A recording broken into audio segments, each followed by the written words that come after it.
Most people in life, we really feel like the level of stress in our life comes to how much of life do you feel like you control, or how much does life control you? Do you tend to control more of what's going on, or events controlling you? It's very easy to have those events start to take control unless we take control of what's between our ears, our own mind. You see, what you and I focus on massively affects how we feel, whether we're thriving or surviving. If you focus on what you can't control, if you focus on the past, if you focus on what's missing from your life constantly, that pattern of focus will make you frustrated, overwhelmed, depressed. It won't even matter if you're, taking antidepressants. If you keep focusing on what you can't control, what's missing from your life, you're going to feel depressed still. You can take as many antidepressants as you want. Focus equals power. If you want to thrive, you got to focus on what you can control. You got to focus on the difference you can make. You got to focus on what's already in your life that you're grateful for.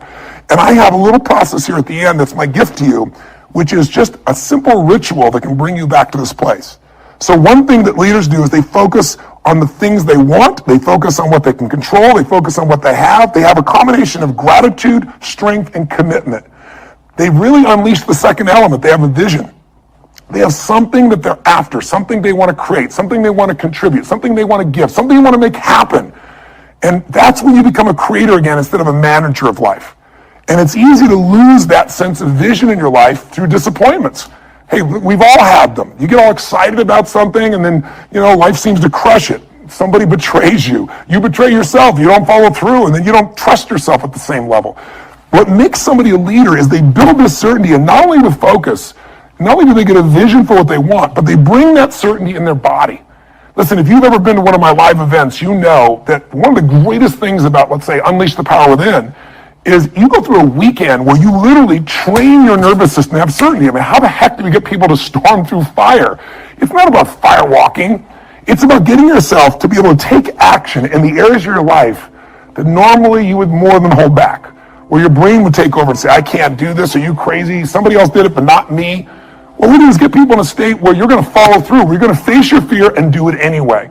And the way we do that, besides changing people's focus, showing you how to direct and control that focus, is also by learning how to use your body as the tool to change your state. Listen, if I drop my shoulders enough, if I were to breathe shallow enough, if I were to slow down and say, I don't know, I'll give it a try, and go into this state, I'd be like Samson getting his hair cut off, right? Because what we don't realize is that our mind is directly affected by the way we use our body. If you change the tempo in which you move, if you change the way you breathe, if you change the way you use your voice, you literally change your biochemistry. And the one thing that you'll see that's the same with the greatest golfer in the world, or the greatest musician, or the greatest, actor, is they have this sense of certainty, and it isn't born. It's something that you make as a habit. You drill it into yourself. I sure as heck didn't have that sense of certainty growing up, not even close. And what I found myself doing early on is I felt so uncertain, I couldn't get myself to do anything. So I developed these rituals of certainty. I would go on these runs, and on the run, even though I didn't feel like it, I would do these incantations where I would say out loud over and over again, God's wealth is circulating in my life. His wealth flows to me in avalanches of abundance. All my needs, desires, and goals are met instantaneously by infinite intelligence. For I'm one with God, and God is everything. And I would say that over and over and over for 30 minutes. Just crazy. And I would envision it, God circulating, His wealth circulating my life, and I'd see the wealth of love and friendship and impact and growth and economics and all these things, physical fitness and aliveness. I'd see this wealth of abundance flowing, oceans of it, into my life as I went and did these things. If you envision something clearly enough and you bring certainty to it over and over again, if you engage your physical body in a simple ritual, it could be as little as 10 minutes a day. I call it my hour of power, or 15 minutes to be fulfilled. And all you do is you take 5 minutes, and in those first 5 minutes, you get yourself moving, and you get yourself in a state of certainty in the way you move and the way you breathe. You focus on what you're excited about in your life. You focus on what you want to create, what you want to bring to your children, what you want to bring to the world. And it changes your state. We all know what happens when you're out of state.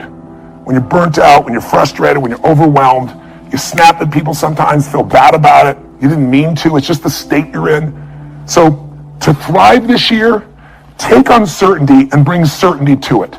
To thrive this year, get what I call a compelling future. Pick anything, a goal, a dream, a desire, something that excites you so much that you're going to feel yourself compelled to actually find a way to make it happen. You've done it before. You've gotten obsessed. You don't even know how you did it, but things happen and you got yourself to where you want to be. Let's make that happen this year, right now. Regardless if it's later in the year or the beginning of the year you're watching this, I made this so that hopefully I'd remind you of what you know, that you're made to thrive, not survive. What's the third element that makes somebody an effective leader, makes them a thriver, even when the environment is crazy? Well, they bring certainty to uncertainty. That's leadership skill, by focus and physiology, by the way they move, by the way they breathe, by what they do. They bring that certainty because there's something they want so bad that it makes them overcome the fear. They focus on what they want to create, what they want to give, not, oh my God, what if I fail? But the third thing they do is they're decisive. Listen, nothing changes your life like decision. I mean real decision, though. Not where people go, well, I'll try, or I kind of decided I want to give this a shot. The word decision comes from incision in Latin, to cut off from. And when you make a decision, you cut off from any possibility except the thing you've committed to. As I always tell people, if you want to take the island, burn the boats. I mean, if you make a real decision, every bit of you is committed to something, it's amazing how life will move for the force of nature of a human being, man or woman, that says, this is how it will be. I don't know how I'm going to get it done, but I know this is what I'm going to do. I know why I'm going to do it. It was Martin Luther King who said, any man who hasn't figured out what he's willing to die for isn't fit to live. If you can find something you're so excited about, if you can find something that will drive you with that certainty, and you add to that decisiveness, you can change anything. You don't like your job, change it. But there's no jobs out there. Bull, right? Change it, start the job, change who you are in the job where you are, and enjoy yourself. Change your perception, change your appreciation, change your gratitude, change your daily rituals so you start to enjoy things. Change what you notice. Change from trying to get something to trying to give something. The whole game will change. Decisiveness is the ability to make a decision even though you're uncertain once again. What keeps people from making a decision? Fear of failure. I remember I had a chance to get to know General Norman Schwarzkopf during the time in which he was commanding our forces, an amazing man. And he would step over there in Desert Storm, as they called it in those days, and he could command a guy that was just brilliant. An officer who came out of, Harvard or background of Princeton, and he could take a kid from the inner city and just have that same command and connection with them. And I think part of what they respected about him is he respected everyone himself. He had this connection with people. But the other thing everybody respected was the man was decisive. And I asked him where he developed that decision-making capability, just the willingness to just make a decision and trust. And he said, Tony, I'll tell you where. I worked for this general when I was very young. And I was his assistant. And he said, I remember there was a research project that the Pentagon had worked on for that time. He said, if I remember right, like 5 years. And there were arguments. It was a very strategic decision for where the Defense Department was going to move towards in the future, how they were going to operate.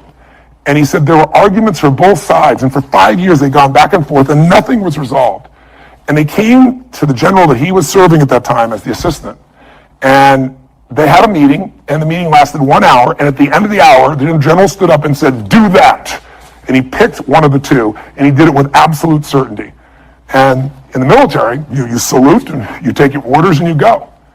He said, but Schwarzkopf said he was just curious, really curious, to know, how could he get up and make a decision like that? Because Schwarzkopf said, I was the one doing all the research, and there was loads and loads of research, and I know he hadn't read it all. And he said, it bothered me that he'd just make a decision like that without knowing everything he could possibly know. And so he said, Schwarzkopf said, I finally went to him and said, sir, permission to express myself freely. He said, permission granted. He said, sir, how could you make that decision? He said, there are reams and reams and reams of information. You had a 1 hour meeting. You heard, 20 minutes of discussion for both sides, and you decided the entire direction where things are going to go for the armed services, for this part of the armed services. And he said, how could you possibly do that? You don't have all the information. He said, no one does. In fact, information is important to an extent, but ultimately action is what needs to be taken, and someone needs to decide. He goes, well, how do you know you made the right decision? He said, no one has made a decision, young man, in 5 years and half a decade. What I decided will be right, because either we'll put all our resources and we'll make it right, Or if it's wrong, we'll discover that quicker than sitting on the fence for another 5 years, and we'll find out it's not right and we'll change. Leadership is making decisions. If you're going to lead your own life, you got to make decisions. And what Schwarzkopf said is he realized rule number one in life is when put in charge, when put in command, take charge. Make the decision. If it's right or wrong, you're going to find out quicker than if you sit around. And the interesting thing is the more you make decisions, the better you get. What makes somebody a leader? What makes somebody a leader is they're willing to make the decision other people won't make. They want to put themselves on the line, knowing that you're going to be wrong in some of those decisions, but you're going to find out quicker, and you can simply adapt and change your approach to still get where you want to go. Be decisive. Don't like your body? Change it. Don't like your relationship? Change it. Start by changing you. If you've changed you, it's still not right, then change it. But the way you make any change happen starts with a decision. All action, all results are mothered or fathered, if you would, by a decision. What's one small decision you can make right now that would take you in a direction you know you need to go? What's a big decision that might be really tough, but if you really made it, truthfully, it would take you on a new direction in your life, because whatever direction you head into will lead to an ultimate destination or destiny. When you know what's right, it's time. When you're still fearful, it's still time. You want to change your life? Decide. Decide something you're going to do. Decide something radical. Commit an act that moves you forward instead of thinking more, because we all can get caught up. I tell people, you get in your head, you're dead. The brain is a great thing to strategize with, but there's a point which you got to get back in your heart and you got to put yourself on the line and do something. So if you're going to thrive this year, bring certainty to your decision making by just putting yourself in that state and trusting. Trust your creator, not just a manager of life. What he has to do, get a vision for what you want. What else? Decide. And step 4, real quick, act. There is no such thing as decision without action. A real decision, you cut up things off and you make it happen. You do something. And I've always found in my life, never leave the sight of making a decision to something that's important without doing something in that moment that commits you to follow through. Take some action in that moment. Because otherwise, here's what happens. You get excited or something makes sense to you, you're passionate about it, and you go, I'm going to go do this. And then you go home and you get caught up in emails and phone calls and other people needing things from you. The next thing you know, you're out of state and you don't follow through. Has it happened to you before? I can promise you if it hasn't, it will in the future. People that succeed, when an opportunity is there, they trust. They trust. If I'm going to thrive, this is here in my life for a purpose. Life isn't happening to me. Life is happening for me. And even this pain or challenge or this opportunity is something I'm going to find a way to make use of. I need to make a decision, and I need to do something right now to move things forward in the direction of what I really want for my life. Even if I don't know the final destination, I need to move in that direction. I need to take some form of action. Most people, they have all these visions. Maybe they start to make a little sort of decision, but they don't make a real decision because they don't act on it. And if you don't act on it, your ideas, your dreams will die in your mind. They'll die on your lips. And think about it. Most people in North America, around the world, the Western world, are they truly fit, strong, and healthy? Do they truly have a relationship that's totally passionate? Do they love their work? Are they economically free? The vast majority, you and I both know the answer is no. If you want to be like most people, then what you got to do is figure out how to survive. If you want to lead, you got to thrive. And you have that capability, and you're probably already doing it. I'm probably speaking to the choir to some extent. If you're still watching this right now, you have turned me off as a raging maniac who's on a rant, because that's what I am. I'm on a rant right now. A rant to call to your soul to say, no matter how great life is, take it to the next level. Find a way to thrive on the very things that stop other people in their tracks. Thrive on what produces fear inside you and in other people. Thrive on something that you envision that you have a higher purpose for. Thrive by being decisive. Thrive by taking massive action. And if the massive action doesn't work, if what you try doesn't work, just simply try something else. And if that doesn't work, try something else. If that doesn't work, try something else until you find what works. Now you can speed that up by modeling, by finding somebody who's already getting the results that you want to get in your life. Somebody who already has lost 30 pounds and kept it off. They aren't lucky, it's been 5 years. Somebody who started with nothing and now they're financially free and their family has an extraordinary quality of life. Why not figure out what they do? Somebody who truly is happy, not because everything's going their way, because they find a deeper meaning and a richness in everything around themselves, whether it be their children or nature or even problems. Because obviously, if we have no problems, we feel dead inside. Problems can either destroy you or call you to become more. If you look at the biggest challenges in your life, if you brought certainty to it, if you brought a vision beyond the problem, if you made some decision of what you're going to change, even if you didn't know how, and if you took immediate action with enough intensity, massive action, you probably found the cure-all. You probably found a way to adapt and get where you want to be. That's what thriving is really all about. But the ultimate thriving is not just breaking through and making things happen. The ultimate thriving for this year or any year of your life is to remember the secret to living is giving.